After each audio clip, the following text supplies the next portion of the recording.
your body holds score. Your body remembers.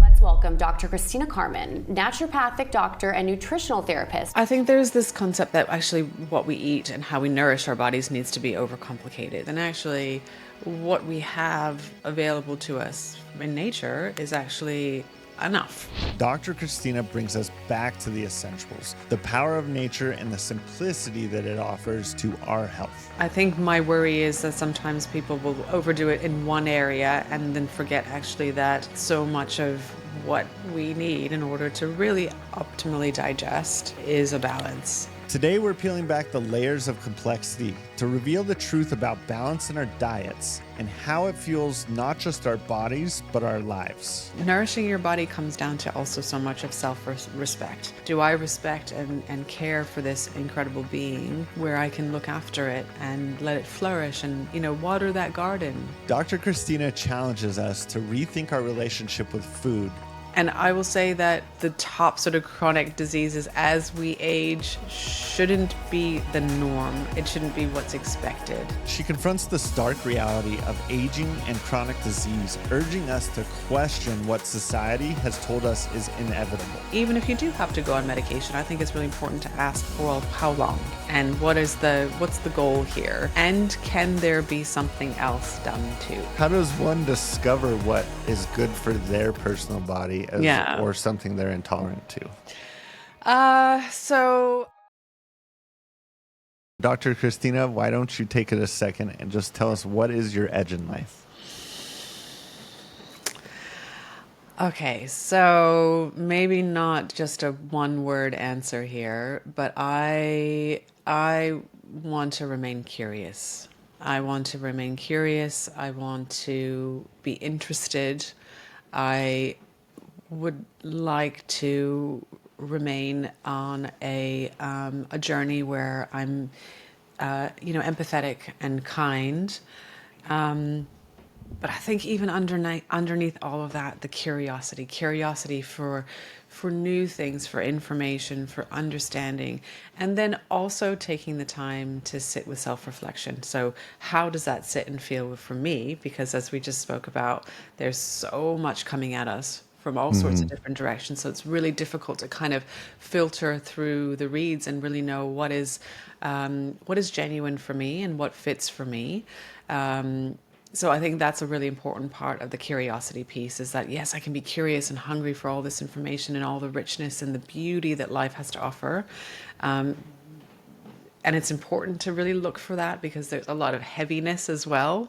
So to find that beautiful balance is very, very important, but to remain curious and then to be able to sit with that and see how that feels for me on my journey and how does that fit within my story.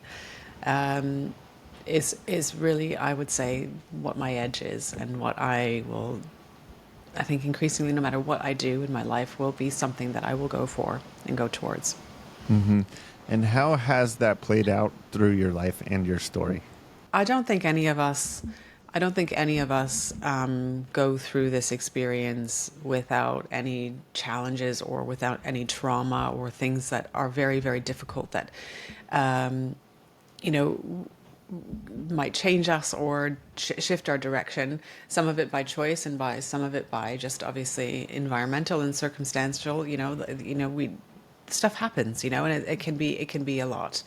But I do truly believe that even with all those things, those traumas and those influences and those challenging times, there is a message there, and there are. There's always a silver lining to everything. And ultimately, even with things happening to us, doesn't necessarily mean that they have to become us. Sometimes they happen to us because they're happening for us, because it means that it's a new opening or a new window or a different direction or an opportunity for you to maybe learn a lesson and to hopefully not become jaded as a result of it, to still remain curious and say, look, I know that I'm going through some really difficult, some heavy stuff right now, but is this happening to me or is it happening for me? What is the silver lining here that I can take away and say, well, what is my role in this? Because we always play a role in everything in some shape or form. And is this going to is this going to like overcome me and bury me, or can I step beyond this and look back and say, actually, this was okay. I did this because, you know, this happened to me because I can move forward, and I can step into a different space. And I would say that's not to say that some of the things that I've been through in my life up until this point have been easy, and they have been very, very challenging. Some really challenging things, which during the time I would say that I thought they would consume me, and then I couldn't step beyond it. But just slowly, inch by inch, just keep stepping forward, keep sort of, turning your face slightly to the sunlight and to the light. And hopefully over time you can step beyond it, and you can look back in reflection and say, okay, that's all right. It's all right now. That's such a beautiful answer, because I think so many times when we're in the storm of life that it's hard to look up and see that there's still the sun above that storm, right? And that that the storm will pass, and that life will get better. Yeah. And I know throughout your life, you've been on a journey. You started as a ballerina, and then became a special effects makeup artist, and then into yoga. And now you've landed in nutrition, which I am so excited to talk to you about today. As we get started, I really want you to go in. The first question I want to ask is, like, what is your approach to nutrition? So my approach very much is to remain curious. And I think that maybe is the thread of our discussion today. Honestly, I just think there is so much information out there, and in some cases too much information, and it just becomes so unbelievably overwhelming. But I think remaining curious rather than really focusing on one specific thing and becoming so like, like, I have to do this, I have to eliminate this, I've got to do this, I've got, try this, and I've this diet and this fad, and I just remain curious and open-minded, and then say, okay, does this sit for me? Does this work for me? Because ultimately, at the end of the day, what our bodies thrive on and survive on is simplicity, variety, so like eating the rainbow, shall we say, and consistency. And that's it. None of the fancy schmancy stuff. Simple, varied, and consistent. This is not to say that there will be certain instances where there's a health condition, or there's something, or a period of time when you have to adapt something that's maybe a little bit more peculiar, or a little bit that's maybe a fad, shall we say, a fad diet, or a certain type of, movement, just because you need to overcome something or step beyond something. That's very, very different. But generally, with all the information that's out there, what really we need to remain curious. So always question whether this is the right thing for you, and are you doing is this right for you? Not what everyone else is doing, what's right for you. Because you'll realize actually two people are not quite the same when it comes to food energetics and how the food responds within their bodies. But even beyond that, simple, varied, and consistent generally would work best for most of us. I hope you're enjoying this episode, brought to you by Sean Cannell's Video Ranking Academy. If you've ever wanted to start and grow a successful YouTube channel, VRA is the place to begin. Now, Video Ranking Academy is not just a course. It's a comprehensive blueprint for YouTube success. And here's the best part. VRA is offering our listeners a free masterclass on their proven strategy to driving over 122,000 views per day and generating over $100,000 per month. And that's not even relying on YouTube AdSense. Click the link down below to sign up for the free masterclass and begin growing your channel today. And so I would love to break that down, and because I'm going to be 37 here shortly, and growing up, food and nutrition was always just this blanket for everyone, right? And it was the food pyramid, which we all know has It's not. opposite of what you flip want it to be around. doing. Yeah, the exact opposite of what you want to do. So I'd love to just kind of break that down, starting with simple. What do you mean by keep it simple?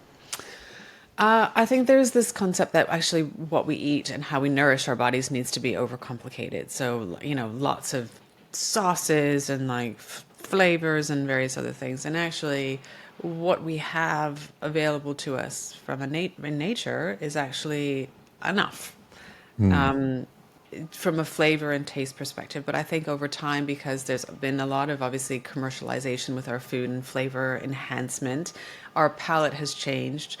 And we're expecting much more sort of complexity when it comes to the way that we eat, salt and, very enhanced flavors. But actually, food itself, and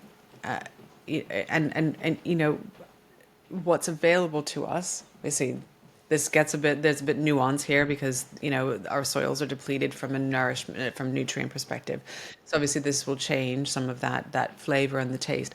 But as a whole, like food tastes beautiful as it is, and to keep our taste buds and our the way that we're nourishing our bodies as simple as possible rather than overcomplicating it with too many different flavors all at once is a better way to kind of approach it, because we have to look at digestibility as well, right? We have to look at the way our bodies break down food.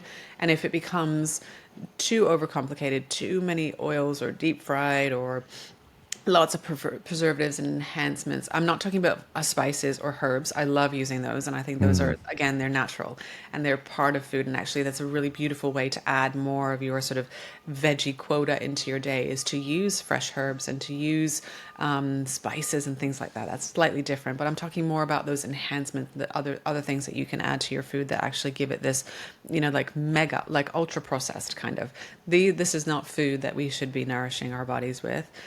Because I actually don't think that that's food. I think that that is created in a very different kind of environment and with a different kind of energy, and it's actually very low vibrational food when you think about it, because it's been over processed. So when when I talk about simplicity, I think I'm talking about much more of a whole food. What is whole food? And let's say plant rich. I'm not saying to only go down that route. Again, that's your choice if that's that's the energy that you want to go for. But generally, what is available to us in nature, and those are the things that we should be eating and nourishing our body with, because it's what we've evolved from. Eating roots and shoots and small amounts of fish and meat and things like that. It's what we've come from. So actually, keeping along that energy and keeping along with the simplicity and using food from nature, natural whole foods, is what we really need. And that's what I mean by simplicity. And then the next step you had mentioned was varied. Can you break that down for us? Yeah. So varied is, I mean, we can do a whole discussion on the gut microbiome and what we need as far as optimum digestion, absorption, breaking down our foods, creating short chain fatty acids and all of those beautiful things, so that we really keep this machine working, because actually that's the first step in all of it, I believe. And now a lot of the research and the science is backing that up. But when it comes to variety, what we thrive on the most is to have, almost like eating the rainbow, if that makes sense. And I was with a patient this morning, and she was like, "Oh, that's a really lovely way of looking at it.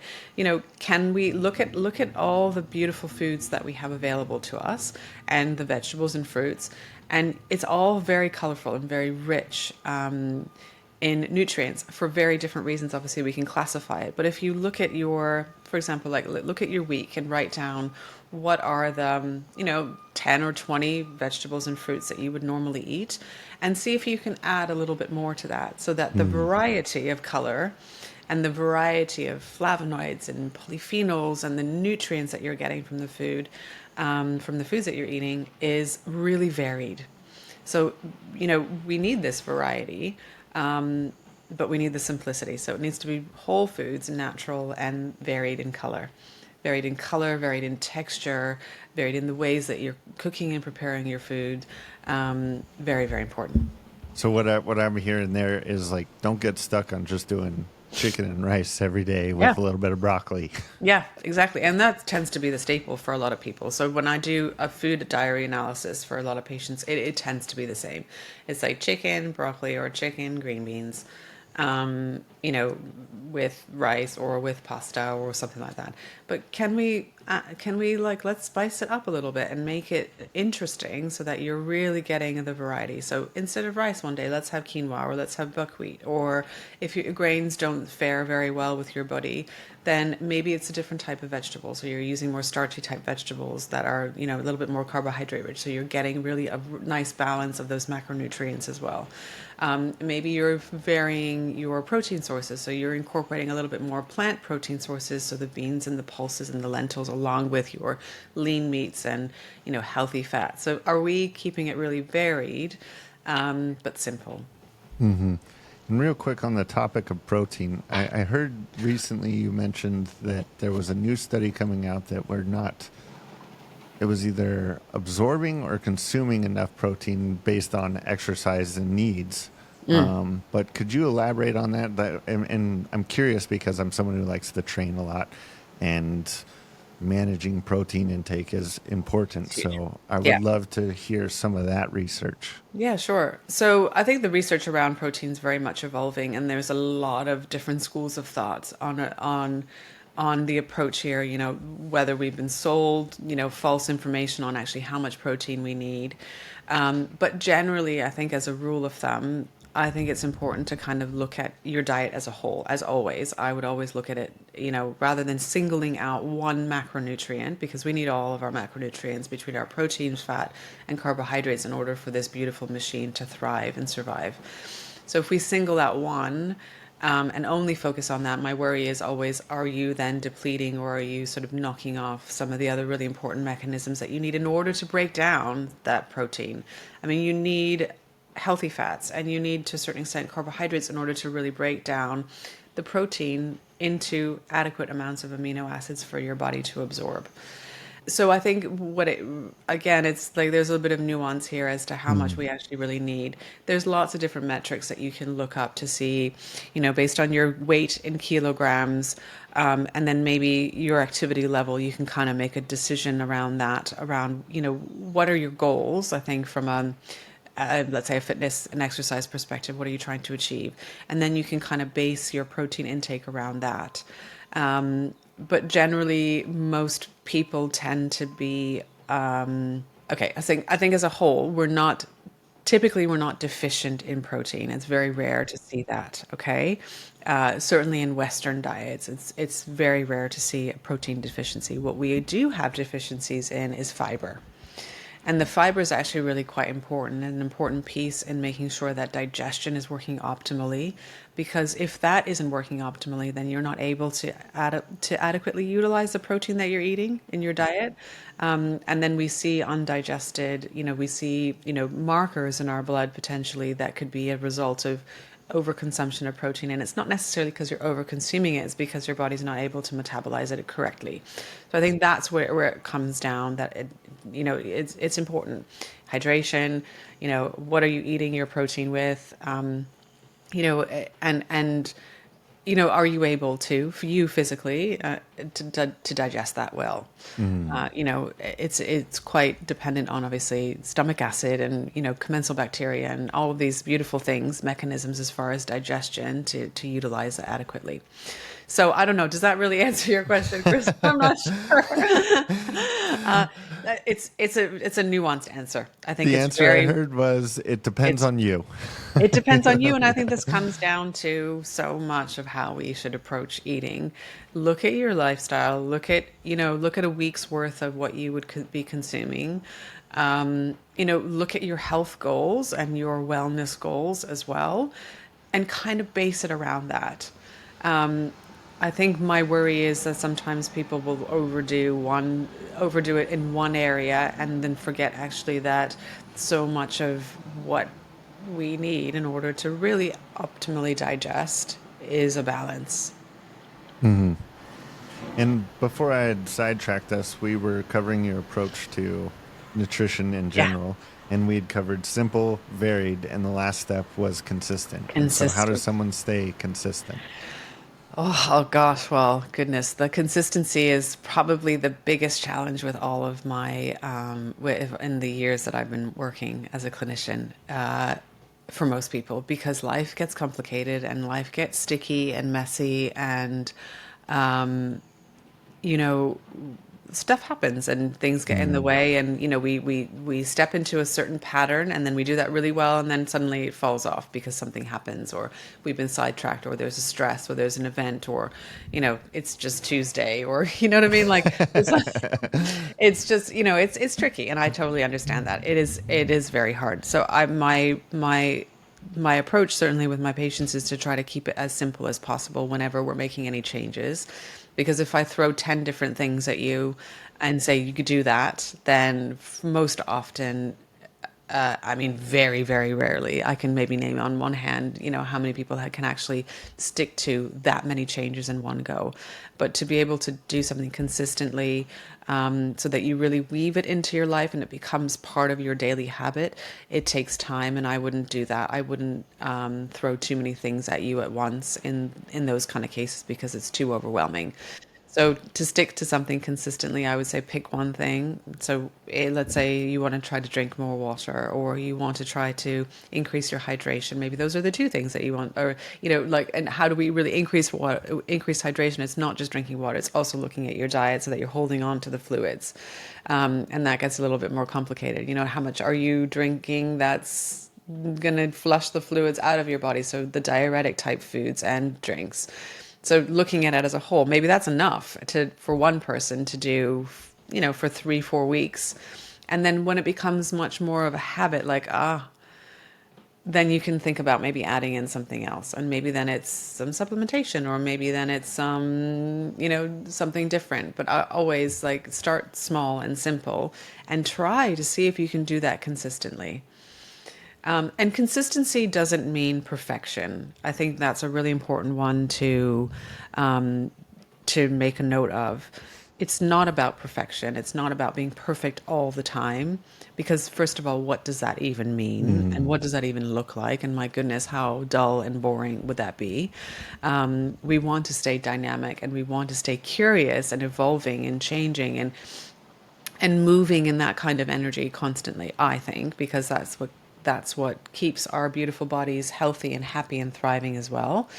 But if you do, have some space for flexibility, can you bring that pendulum back to being a little bit more consistent, where you're really nourishing your body? So it's not about perfection. It's about, 80-90% of the time, are you really adhering to nourishing your body? Not about perfect, so nourishing. And nourishing the body also means nourishing your mind, and the information that we're, consuming and bringing in. We digest more than just food. That's an important one to note. So consider that as well. And then it still gives you that 10-20% of the time where there's a special event or a birthday party, or there's been a period of illness, or there's been a time of some stress or something. But are you able to bring it back to a more balanced state where you know nourishing your body comes down to also so much of self-respect? Do I respect and care for this incredible being, where I can look after it and let it flourish, and water that garden? I think that's really very important, and I think so much of that is what we've lost. And I see it on social media all the time. There's like all this stuff, information, and like beautiful reels, and like make this fancy food and smoothie and do this, and I do this for my health. I don't do this for my health. It's just so much. But actually, on the underpinning of that, what we've really forgotten is that you have to respect this beautiful being enough, and that takes self-reflection and taking time out and being like listening, what does my body need, in order to then make those informed decisions for yourself specifically. I think the struggle, at least that I see, and even for me in the past, with taking the time to reflect on and allowing how does my body actually feel, and understanding what I need to do. The reason I didn't ever have the time or take the time goes back to what we were talking about before we got started, which is the microwave society essentially that we live in. And so if food and sugary delicious treats and entertainment and anything that I want is so easily accessible to hit those dopamine centers in my brain and keep that firing, then there's no reason for me to take time. And so who cares what the rest of this feels like, because all I'm trying to do is please this thing up here Yeah. with all these quick fixes. Yeah. Yeah. Until suddenly it's not.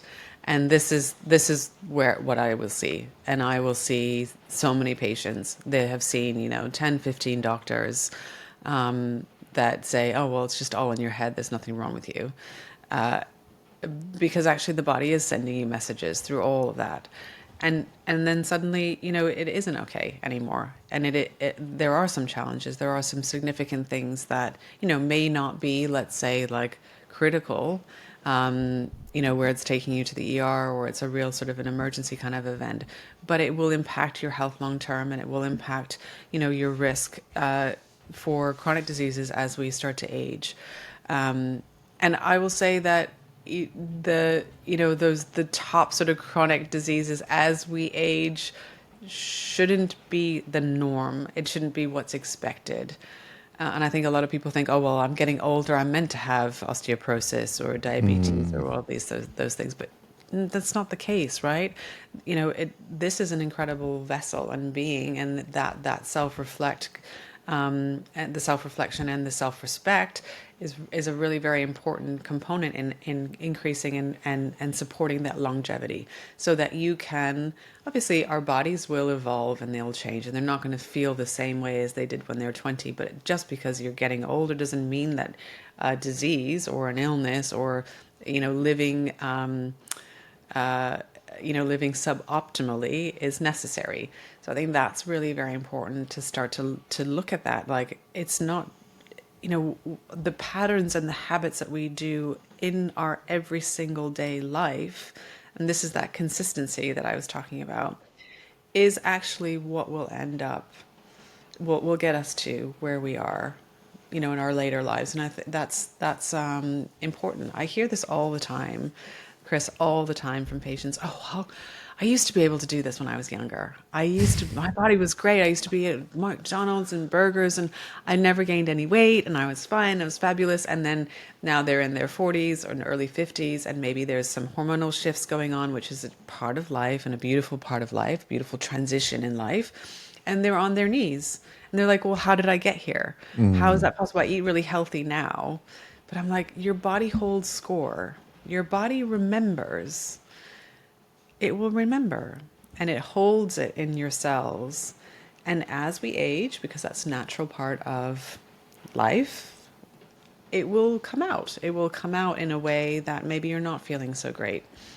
And I think that's really very important to remember in a society where there's totally all this stuff coming at us, where it's so easy to distract ourselves with all sorts of different things, until suddenly it's not, and your body's screaming at you so loud and clear and saying, hey, listen to me, I'm really struggling now, I'm not able to sleep, I'm my anxiety is through the roof, and now I need medication, or now I need something else to really pacify that.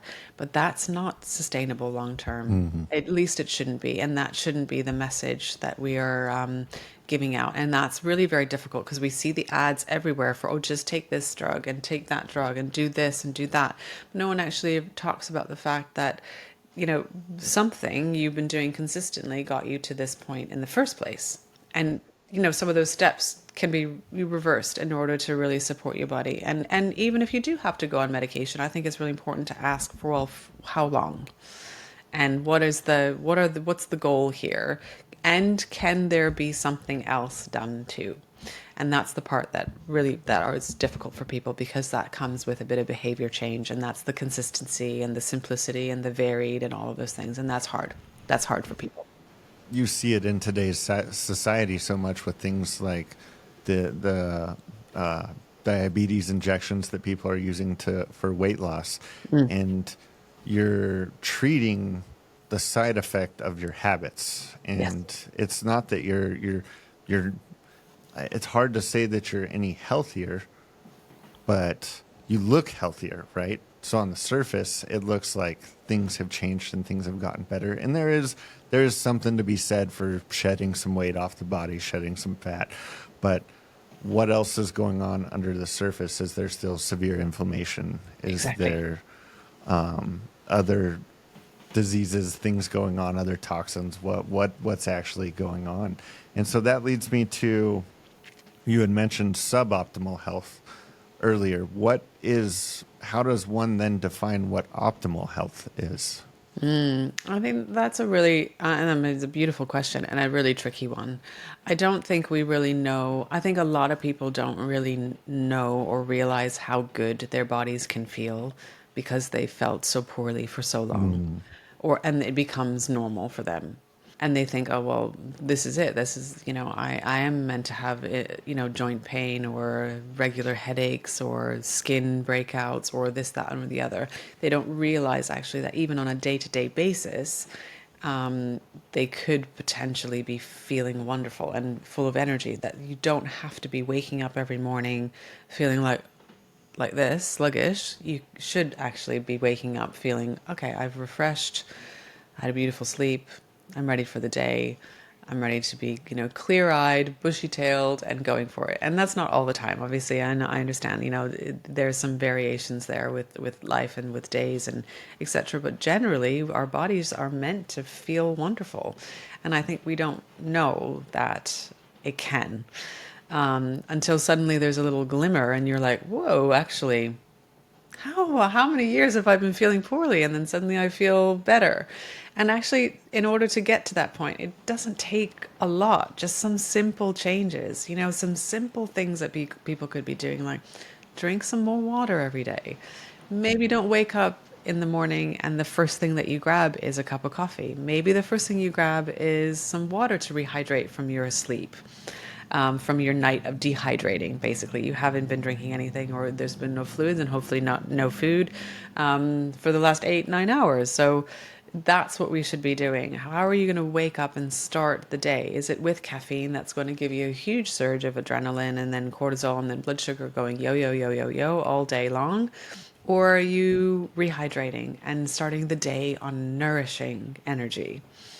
But this is again so societal, and it's been normalized. We see it in TV commercials. We see it even in the products that we're able to buy with the timers, and the coffee maker goes on from the night before. Like I'm fixating on the coffee, but this is just an example. Like it's a very personal thing, but what are those habits that we're doing daily? And if you can make those small little changes, small changes, you know, it can be really remarkable for a lot of people, and they can feel suddenly that, actually, I feel really, really great. I feel really great. And then it's like it energizes you to, well, is there something more? Can I feel a little bit better? Is this how my body's supposed to be functioning normally? So that is a tricky one, because I think a lot of people don't know how good they can feel until they do. And for me, I can actually relate to that, because it was about a year and a half ago. So I've stayed fit. In 2018-ish, I was a little heavier than I should have been. I was working at a place I didn't like, it was stressful, right? It was causing a lot of adverse reactions on my mental health, my physical health. Yeah. And so immediately I knew, my wife and I was like, hey, we need to get our physical health in order. So we hired a personal trainer. We started training, lost a lot of weight, got into really good shape. But then about a year and a half ago, I started learning about fasting and how it can clean out the body, and this thing called autophagy and what it does, and the power. And so I went through a 3-day fast, water only. And I didn't realize, even with how fit and how good I felt then, how much more I still needed to cleanse my body. And honestly, I think I was just mostly dehydrated because I didn't understand how big of a role just staying hydrated played in Yeah. your overall health. Yeah. So, Hydration is key. It's and key.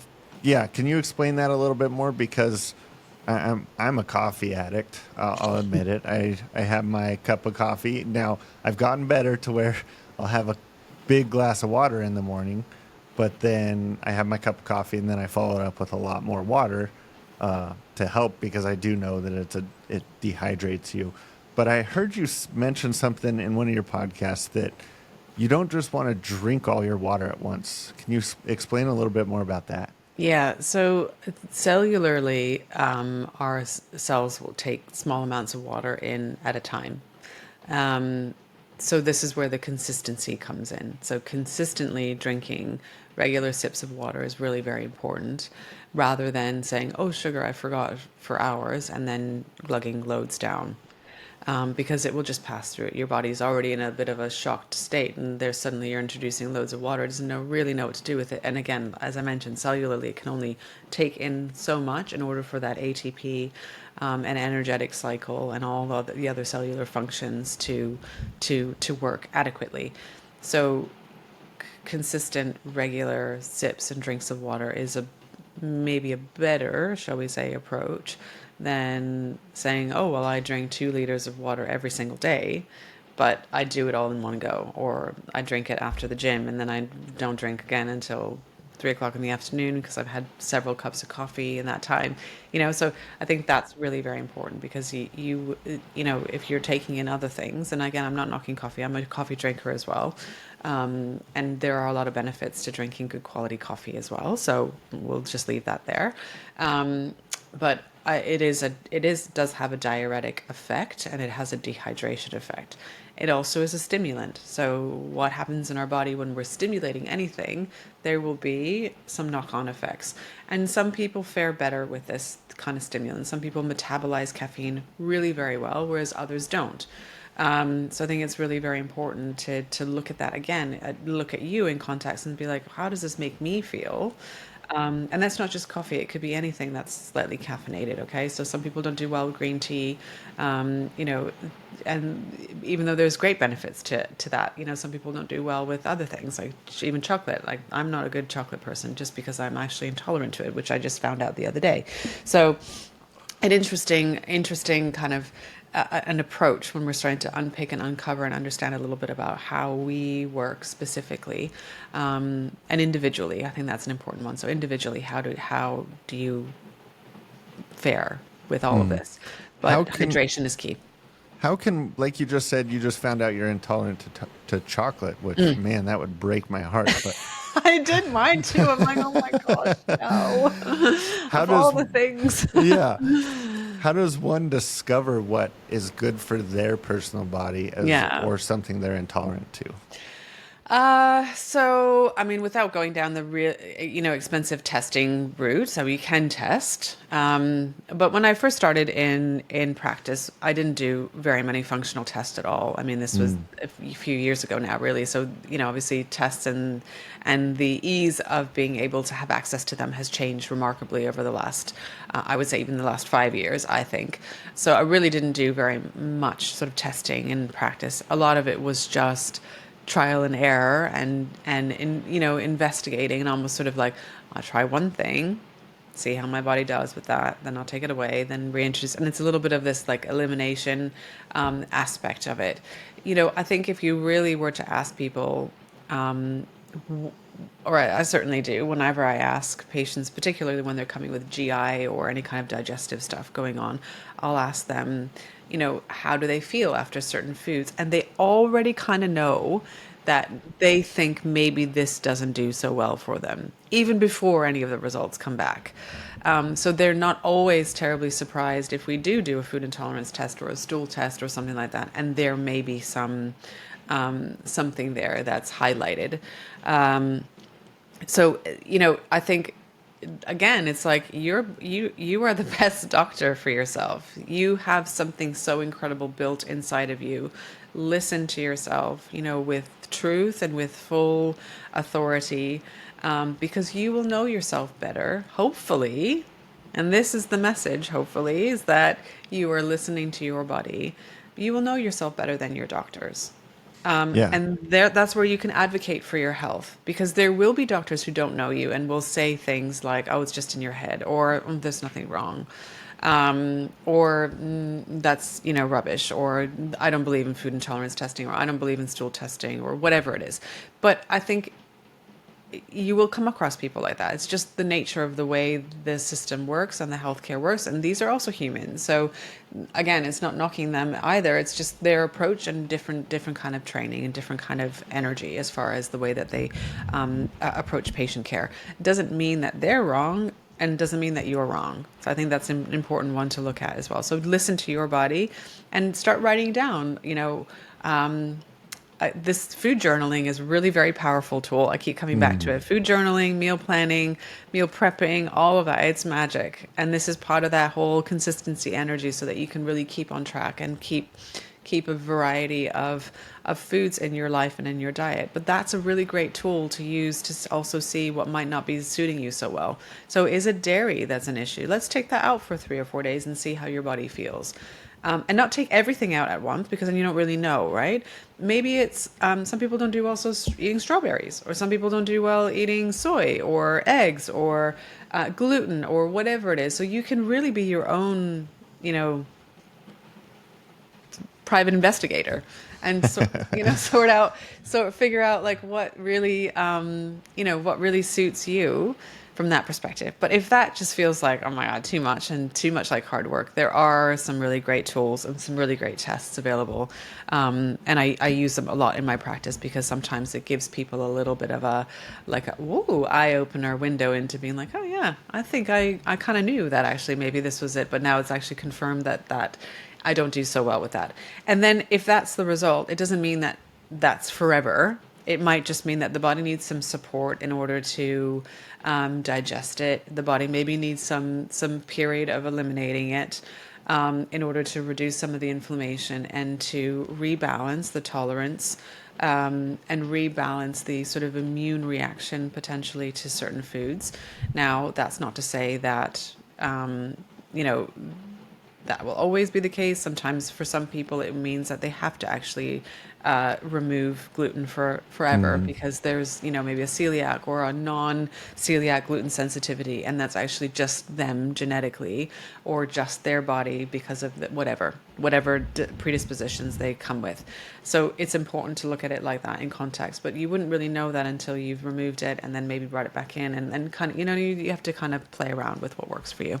And gluten, the big scary monster that gluten is, it's interesting what you just said, because my wife cannot have gluten. And so it's not that she doesn't have gluten, it's gluten light, like very light. Like we really manage her gluten intake. And when we found that out, we both went gluten-free for a while, but I was able to reintroduce gluten into my diet with no adverse effects or anything. Now, it's not like I'm out eating pizza every day or anything like that, but I don't have an issue with it the same way that she does. And it's been really interesting seeing the difference in how she's had to address her diet and her nutrition versus how I can do it.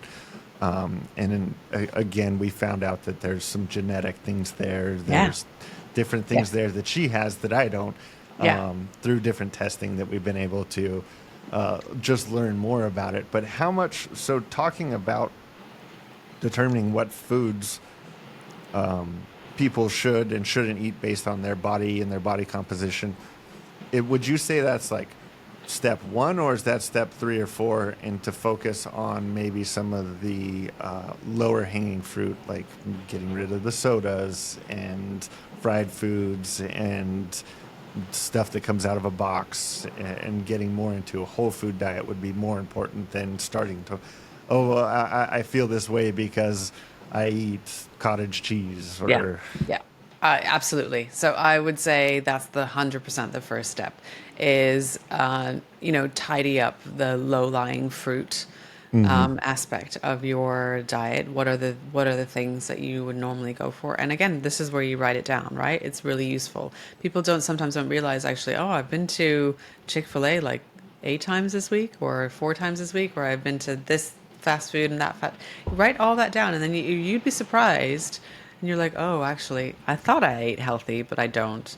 And then those are some things. And actually, if you, honestly, I'm such a big believer of this. If you could remove like 90% of the ultra processed foods from your diet, I mean, like you would feel so much better. Remarkable, remarkable change. Remove the sodas, remove the excess sugar, remove the stuff that comes out of a package, remove the things that has more than 5 ingredients. Try to shop on the perimeters of the supermarket where it's the fresh produce. Start there. And then you can dive a little bit deeper to see, okay, maybe it's something more. But always look at your diet first. What are you putting in consistently? And then what's coming out? How does that manifest? Sometimes for some people, it's not GI symptoms. So you still may have an issue with gluten and it's not GI or gut related. You may be more susceptible to headaches or migraines. You may have maybe issues with your thyroid. You may have some issues with sleep. Sometimes there's issues with the way that there's mineral balance in your body. And that could be because of foods that you're eating. And so I think it's important to realize that just because you don't have the typical GI symptoms doesn't necessarily mean that you aren't eating something regularly that isn't manifesting in some other way. Mental health presentation, huge, very, very huge when it comes to, there's a huge food component and presentation there. So I would really look at it as a whole and say, okay, what am I really struggling with? And then kind of work your way backwards from there. But yeah, I would start with cleaning up the diet as much as possible and then kind of diving in deep. It's not for everyone to do the testing and it's not in their budget. So it's really important to at least for me, to be able to keep it as inclusive and sustainable for people. And the first thing that we can do is to look at diet and what are you consuming? What are those habits, everyday habits?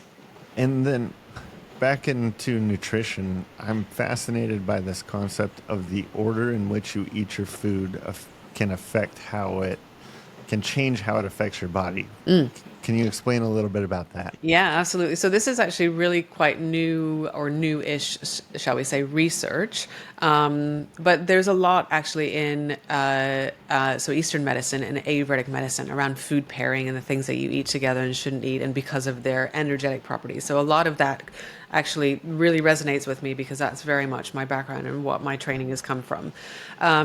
But some of the research now is really around blood sugar regulation and glucose spikes in particular, which is really huge for most people. You don't necessarily have to be pre-diabetes or diabetic or have any issues kind of with, shall we say, significant issues with blood sugar, but the glucose spikes are significant if you're having massive ones throughout the day, because they can have knock-on effects for lots of other things, for your hormones, for your endocrine system, for obviously the metabolism, energy, that's huge, obviously sleep, etc. So many things are affected by obviously that. So the order in which you eat your food matters, basically in response to the glucose and how we metabolize and utilize food.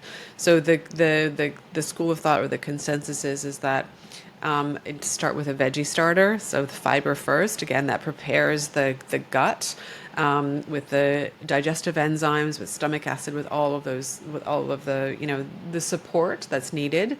And then you layer in proteins, healthy fats, and then if you're taking carbohydrates or complex carbohydrates, that goes in last. So that it basically slows that glucose spike because you prepared the terrain in order for the body to be able to adequately digest and maybe slowly slow the digestion when it comes to the complex carbohydrates in particular, because those are the ones that tend to give us those bigger glucose spikes because they metabolize quicker or they digest quicker.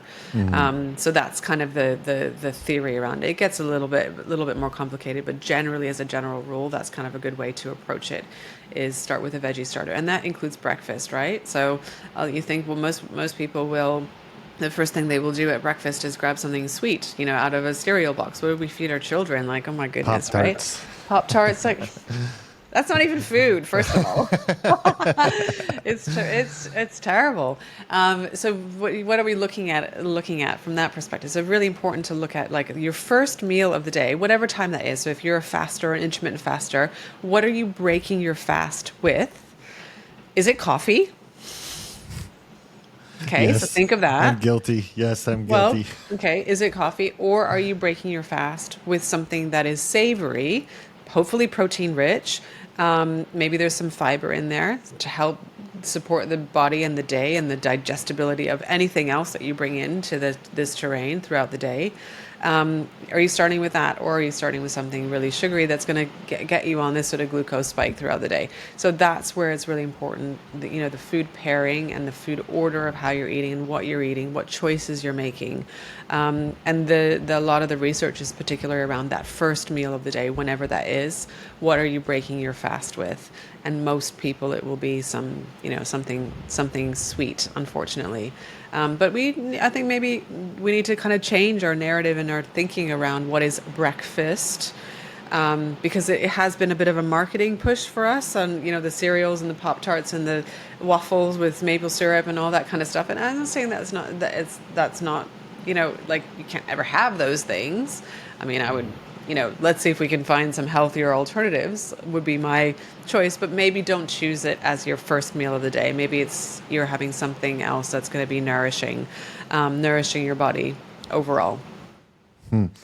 So, someone like me who is an ice cream fanatic, would it be better for me to have my ice cream like maybe midday after I've had lunch, rather than the last thing I eat before I go to bed? Yeah, typically, yes. So typically it's better to have it once you've had a meal that's rich in protein, healthy fats, and carbohydrates. So if you do take something sweet, the better time to take it is post a meal, so that you're not getting the crazy glucose spikes. You think it's really important, what is that last meal as well of the day, and what time is that last meal of the day, because it really sets the stage for a sleep environment as well.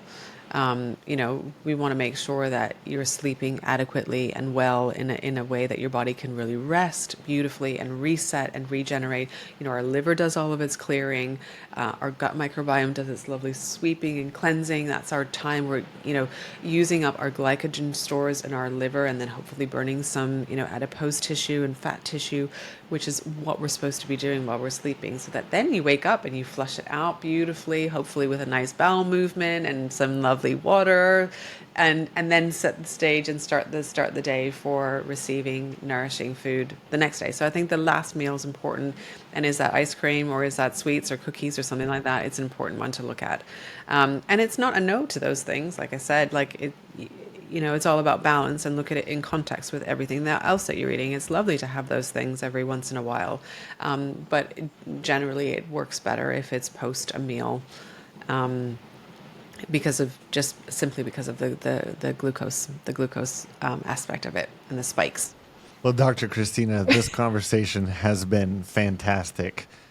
As we Go on wrap and on. up, I've just realized the time. Oh my goodness. I'm so sorry, Chris. I'm a chatter. I can keep chatting. no, I love it. As we wrap up, there's one question I love to ask all our guests, and that is, what is one lesson that you've learned in life that you want to share with the listener? One lesson that I've learned, well, there's been a few, but I think one lesson is to listen. Listen, certainly for me, to listen to my patients, not only what they say, but also how they act and how they carry their bodies. I think that's an important one. But even for myself personally, to listen to my body, to listen to the messages and even the information that's coming at me, and then I can make the choice, make those choices and informed choices based on that, rather than making decisions based out of fear, to make decisions based out of empowerment, is a really beautiful way. And I think, if anything, we've learned that in the last 4 years during this crazy time that we've all lived through. Let's make decisions based from autonomy and empowerment, and with that comes obviously listening. So listening, self-reflection, taking time to take a breath, taking space for yourself. Let's glorify rest rather than glorifying busyness. All of this really plays a huge role. So I think that would be my takeaway. And if I can give that away, to others is listen. Listen more, and maybe react less. Listen and feel empowered over your choices. Where can the listener go to connect with you? Okay, so I'm very, very fortunate to work with several amazing companies. I work with Asiva, which is a small but mighty, wonderful nutraceutical company. So you can find me through there. I do a lot of their health coaching and their naturopathic consulting. And then I obviously I run my own practice, my own business, and that's Tiny Fish Co. So you can certainly find me in those two places. But yeah, very, very blessed with all the different people that I get to work with and contract work that I get to do. So very lucky lady I am.